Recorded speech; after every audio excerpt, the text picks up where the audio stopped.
Welcome to Solving Variables Day 2.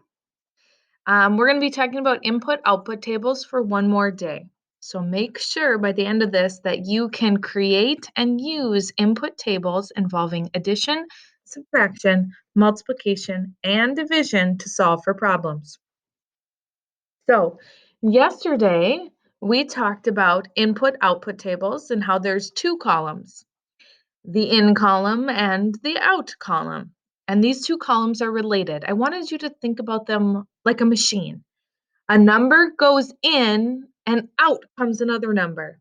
And you have to figure out what the machine is doing. So let's tackle this problem. In and out. 10 turns into a 40. Well, I know that in order for a 10 to become a 40, you either add 30, or maybe you could also multiply by 4. Okay. Well, let's see what works as we go through the whole input-output boxes. 8. Oh, we don't know that one. We have to fill that spot in. 6 to 24. Well, I know that 6 plus 30 would be 36. 6 times 4 is 24. The last box that we have that's completed all the way through is the one right below it. And since it's there, I'm going to try and solve for that too. 4 times 4 is 16. It looks like times 4 is definitely our rule. But let's see if we can change some things before we move on. I am going to call the input spot G, and I'm going to put the output spot called H.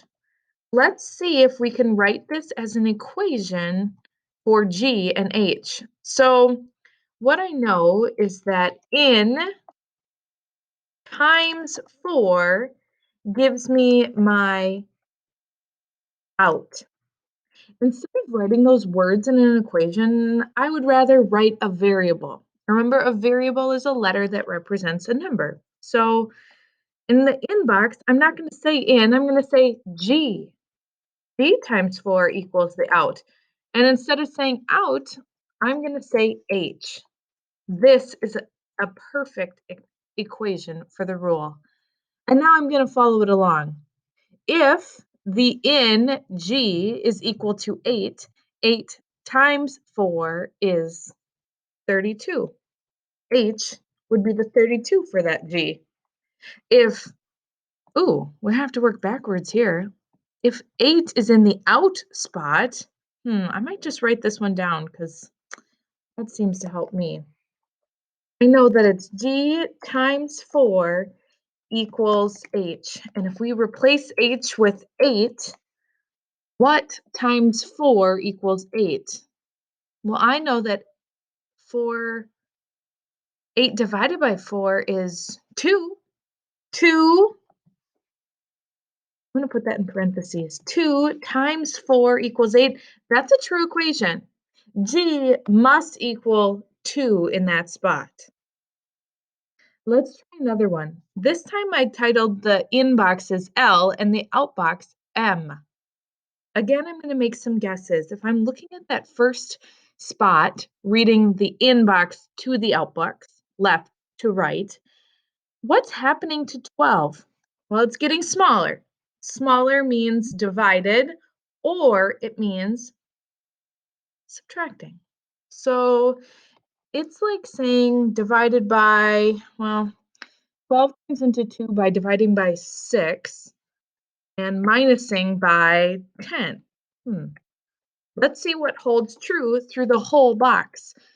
18 divided by 6 is 3. 18 minus 10 is 8. That doesn't fit. So I know that it is not minus 10, okay? I'm going to delete that one here.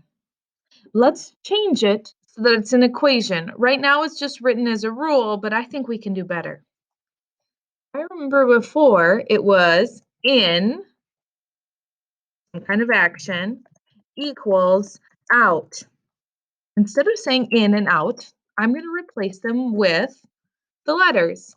L divided by 6 equals not out, but M. Now I've created a whole equation. Let's put in 24 in the L slot and see what our M becomes. It's like saying 24 divided by 6 equals M. 24 divided by 6. I know that 6 goes into 24 4 times, which means this M right here is equal to 4. Now this last spot we have to work backwards. So I'm going to put 6 into the equation for the M spot. The equation is L divided by 6 equals M. Instead of M, I'm going to write 6. I know that whatever is the L, it must be pretty big because it looks like a number divided by 6 is 6. And I know from my fact families that I can say 6 times 6 to give me that L. 6 times 6 is 36. That makes sense. 36 divided by 6 is a true equation. These are not easy, fourth grade. Hang in there. This is the last one we're going to do together. It's written even more different than before. This time, the rule is hidden up here. It says J minus 4. And actually, this one might be a little easier because they're telling you the rule. It just means that in this column, the ins, J's, all you have to do to them is minus by 4. So take this J, 20, minus 4 is 16. Done. 30 minus 4 is 26. Done. This J that's equal to 40 minus 4 equals 36.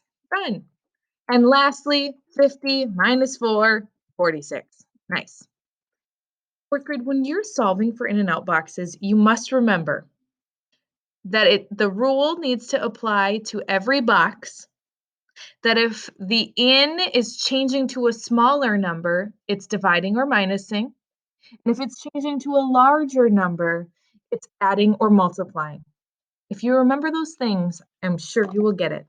I can't wait to see your work. Good luck!